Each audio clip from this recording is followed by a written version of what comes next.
जिस मुकाबले से हुआ था सीजन का आगाज, उसी से मिलेगा सीजन का अंजाम।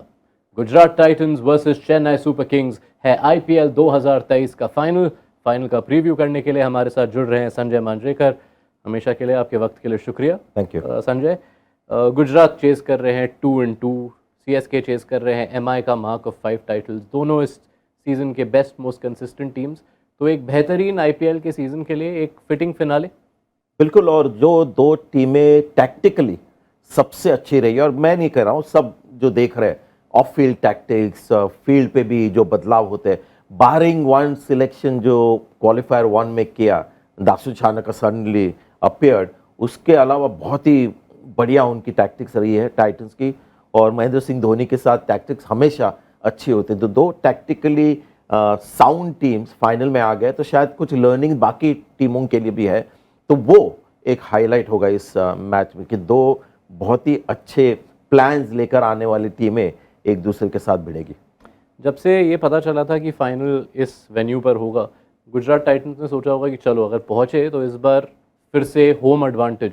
लेकिन अब एमएस धोनी के टीम के खिलाफ खेल रहे हैं, सी ऑफ येलो एक्सपेक्ट कर सकते हैं वहाँ पे, तो home advantage kind of negate हो जा रहा है। नहीं, होम एडवांटेज कभी कभी हम क्राउड का एडवांटेज कहते हैं कि सपोर्ट होता है, तो येलो फीवर तो होगा शायद 70% वो होंगे, लेकिन 30% टाइटंस के भी सपोर्टर्स होंगे क्योंकि वो भी काफ़ी आके शोर करेंगे। लेकिन वो थोड़ा पेरिफेरल एक होता है, साइड में एडवांटेज। मेन एडवांटेज पिच का होता है।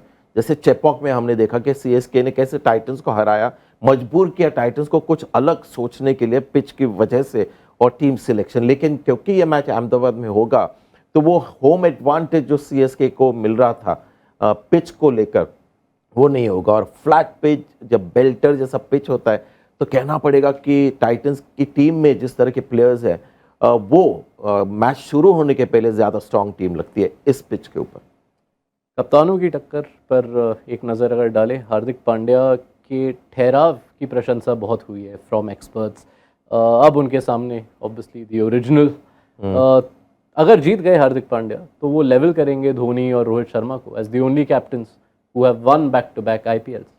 जी, और ये एक स्टोरी है हार्दिक पांड्या की। किसने इमेजिन किया था कि ये इस तरह के सक्सेसफुल कप्तान होंगे। सपोर्ट भी उनको बाहर से काफ़ी अच्छा है, लेकिन जो रिलैक्स माहौल होता है, लगता है कि एंजॉय करते हैं। हर प्लेयर बहुत ही फ्री लगता है वहाँ पर, और जैसे हमने कहा कि स्ट्रीट स्मार्ट चेंजेस करते हैं। लेकिन हार्दिक पांड्या द कैप्टन के लिए ये खुशखबरी मिलना या लगातार जीतना उसके लिए थोड़ा सा आसान तब होगा जब हार्दिक पांड्या द बॉलर भी, जैसे हमने देखा पिछले मैच में जैसे वो खेले और गेंदबाजी की, अगर वो हो तो chances Hardik Pandya the captain, winning captain होने के ज़्यादा हो जाते।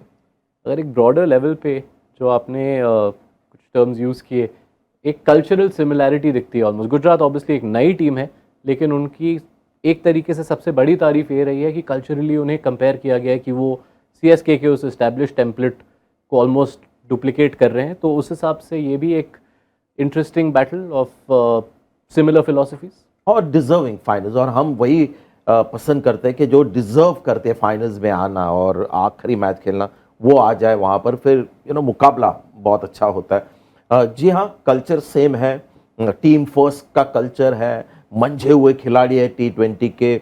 अगर मोहम्मद शामी बहुत महंगे साबित होते तो कोई और जल्दी से बदलाव लाएंगे, जैसे महेंद्र सिंह धोनी करते हैं। जाडेजा उनके स्टार बॉलर है, लेकिन एक मैच में 2 ओवर के बाद उनको रोक दिया, फिर से उनके पास गए नहीं गेंदबाजी के लिए। तो टैक्टिकली दोनों ब्रिलियंट हो गए।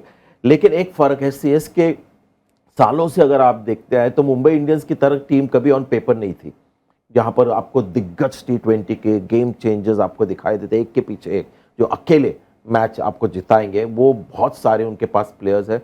तो टैक्टिक्स और वो एक काबिलियत जो सीएसके के पास उतनी है ही नहीं। इसीलिए हम और भी महेंद्र सिंह धोनी को पहचानते हैं और उनको दाद देते कि ऐसी टीमों को लेकर वो मैनेज कर जाते हैं फाइनल राउंड्स में आना। तो आगे बढ़ने से पहले एमएस धोनी के लिए ये मैच क्या रिप्रेजेंट करता है, हो सकता है हम शायद उन्हें आखिरी बार देखें आईपीएल में। जिस तरह से उनकी बॉडी लैंग्वेज रही है, देखिए धोनी के साथ कुछ भी हो सकता है। टेस्ट क्रिकेट से जिस तरह से रिटायर हुए, बिल्कुल सरप्राइज हुआ था। मैं बहुत actually was very sad that day कि फट करके वो रिटायर हो गए। इम्पैक्ट सब जिस तरह से वो खेले हैं, 1-2 ओवर आए हैं, थोड़ा इम्पैक्ट किया है, लेकिन उनकी कप्तानी इतनी एक बड़ा फैक्टर है और इतनी हेल्प करते हैं और ये कामयाब और एक कामयाब season with Dhoni as captain, तो बहुत मुश्किल होगा उनको कहना कि नहीं बस। अगर इम्पैक्ट सब ना होता या फिर उनको लगता कि धोनी द बैटर की भी ज़रूरत है, लेकिन अगर वो होता तो शायद वो सोचते। कीपिंग ठीक ठाक चल रही है, दिमाग चुस्त है और एक दो ओवर बल्लेबाजी करके काम चल रहा है, तो शायद एक और सीज़न हो। उम्मीद तो यही करेंगे सीएसके सपोर्टर्स। चलिए अब इंडिविजुअल्स पे अगर गौर फरमाएं, शुभमन गिल हर मैच में अपना स्तर वो बढ़ाए जा रहे हैं।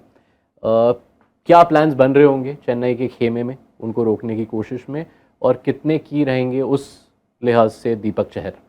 दीपक Chahar under the radar bowler रहे, बहुत जब से फिट होके लगातार खेल रहे, विकेट्स लिए पहले ओवर्स में, बीच बीच में आके भी विकेट्स लेते, तो इसमें कोई डाउट नहीं है कि वो आके स्विंग कराने की कोशिश करेंगे शुभमन गिल को, जो अंदर वाली गेंद पर शायद जब नए होते तो एक मौका मिल जाता है, पुल और कट अच्छा मारते, पेस और बाउंस होता है तो अच्छा खेलते, तो वो उनको बिल्कुल मिलेगा नहीं। शायद एक ओवर तुषार देशपांडे से ट्राई करेंगे, उसके बाद जल्दी से ठिकाना गेंदबाजी करने के लिए सीधे फर्स्ट 6 ओवर्स में।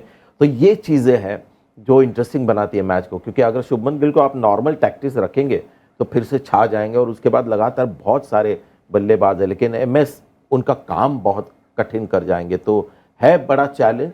लेकिन अगर कोई कप्तान है जो इस चैलेंज को थोड़ा सा ब्लंट कर सकते तो वो महेंद्र सिंह धोनी है। वैसे जिस टच में शुभमन गिल दिखे हैं खास तौर से पिछले 5-6 मुकाबले में, is it right up there among all IPL season? By far. और हमेशा किसी भी एक्सेप्शनल प्लेयर को अगर आपको देखना है when they are starting off, तो 2 साल पहले कैसे थे और आज कैसे हैं, ये जो ग्रोथ होता है उनका सडन, क्योंकि पहले जब आए थे आईपीएल में तो लग रहा था कि एक प्योर यंग बल्लेबाज है, टी20 क्रिकेट के लिए थोड़ा सा तैयार हो रहा है। पिछला सीजन मैंने उनको देखा तो पूरा उनकी कमिटमेंट टी20 बैटिंग की तरफ थी, बहुत ही आक्रामक खेलने की कोशिश कर रहे थे, टी20 बैटर जैसे। और फिर जिस तरह का इंटरनेशनल सीजन रहा है, 200 बने 50 ओवर्स क्रिकेट में, आज की तारीख में ये देखिए कितना सडन राइज है कि आज की तारीख में एक तो टी20 बैटर है, लंबे लंबे छक्के मारते हैं, बहुत ज़्यादा छक्के मारते हैं, और कहीं ना कहीं उनको कॉन्फिडेंस ये है कि मैं अकेला मैच जिता सकता हूं। जो क्वालिफायर 1 हुआ वहां पर भी उन्होंने वो जिम्मेदारी ली थी, और इस मैच में भी अगर गिल रन नहीं करते, जिस तरह से नहीं खेलते, तो 230 शायद नहीं बनते, और वो एक मेन कारण था जिससे जीती टाइटंस। दूसरी तरफ भी जो शुरुआती बैटल है वो ऑन पेपर माउथ वाटरिंग है, क्योंकि मोहम्मद शमी रहे हैं पावर प्ले के बेताज बादशाह, स्पेशली इन अहमदाबाद, और उनके सामने इस सीजन के one of the most successful opening pairs in Gaikwad and Conway. जी, और यही एक फ़र्क है कि टाइटंस के डेप्थ आप देखिए, अगर मोहम्मद शामी अपनी यूजुअल बॉलिंग नहीं करते, जैसे हो गया पिछले मैच में, बहुत महंगे साबित हो गए, 24 रन का एक ओवर उन्होंने दिया, लेकिन फिर उनके पास बाकी उपाय भी है। रशीद खान आकर तिलक वर्मा को आउट कर जाते हैं, फिर मोहित शर्मा आते हैं और 2 इंपॉर्टेंट विकेट लेते हैं, तो उपाय काफ़ी है। नूर अहमद भी है, शिवम दुबे को आउट लिया था उन्होंने पहले क्वालिफायर 1 में, तो उपाय उनके पास बहुत है। सीएसके डेविन कॉनवे और ऋतुराज गायकवाड़ पर बहुत ज़्यादा डिपेंड करेगी, कर रही है और डिपेंड करेगी। अगर वो 2 जल्दी आउट हो जाते तो सडनली आप सीएसके की एक बड़ी कमज़ोरी देखते हो कि उनकी बल्लेबाजी फिर उतनी स्ट्रांग नज़र नहीं आती। तो ये मैच जीतने के लिए सीएसके के लिए डेविन कॉनवे और ऋतुराज गायकवाड़ का क्लिक होना बहुत ही इम्पॉर्टेंट है। और क्वालिफायर 1 में भी ऑल्दो कॉनवे थोड़ा सा स्लो खेले, उन्होंने 2, एक ने 60 बनाए, दूसरे 40, 100 रन उनके बने, तो ये मेन इनके स्तंभ है। अगर ये इनको जल्दी आप आउट कर जाओ तो टाइटंस का काम बहुत आसान हो जाए। क्वालिफायर 2 में स्पिन अटैक्स एक की पॉइंट ऑफ डिफरेंस रहे थे ऑलमोस्ट, लेकिन इस बार दोनों तरफ फुल फ्लेजेड स्पिन अटैक्स, एक तरफ राशिद और नूर, तो वहाँ जडेजा, मोइन, तीक्ष्णा। कितना डिसाइसिव रहेगा ये बैटल, एंड किसका पलड़ा आपको ज़्यादा भारी दिखता है? टाइटंस। और माफ़ कीजिए मैं बार बार टाइटंस बोल रहा हूँ क्योंकि वेन्यू चेंज के वजह से बिल्कुल डायनामिक्स चेंज हो जाते हैं। मैंने पहले भी कहा क्वालिफायर्स के दौरान कि अगर चेन्नई में पिच हो और थोड़ा सा स्लो टर्निंग हो, बैटिंग पिच ना हो, तो फिर उनके स्पिनर छा जाते हैं, थोड़ा भी टर्न होता है। जाडेजा आपने देखा जो बॉल उन्होंने टर्न किया उसके बाद बहुत मुश्किल हो जाते हैं। Quick spinners, finger spinners, Moeen Ali कम यूज़ हो रहे हैं, लेकिन वो एक उपाय होंगे, ठिकशान होंगे। लेकिन अगर पिच अच्छा हो तो रशीद खान और नूर अहमद जैसे बॉलर्स नहीं मिलेंगे आपको। रशीद खान को टर्निंग पिच की ज़रूरत नहीं होती जिस तरह से वो विकेट निकालते, तो टर्निंग जो स्पिनर्स का दोनों तरफा जो यूनिट है उसमें on a good pitch Titans मैं मानता हूँ उनके पास बेहतर स्पिन अटैक है। सारे आंसर्स सुनते हुए प्रेडिक्शन का मैं अनुमान वैसे लगा सकता हूँ, लेकिन आप बताइए। जी हाँ, टाइटंस भारी लग रही है टीम, और एक ही चीज़ जो सीएसके को बचा सकते हैं, और ये मैं सिर्फ लोगों को खुश करने के लिए, सीएसके के फैंस या धोनी के फैंस को खुश करने के लिए नहीं कह रहा हूँ, कि धोनी की tactics will be the big factor in this matchup, क्योंकि ऑन पेपर टाइटंस बहुत ज़्यादा स्ट्रांग लग रही है।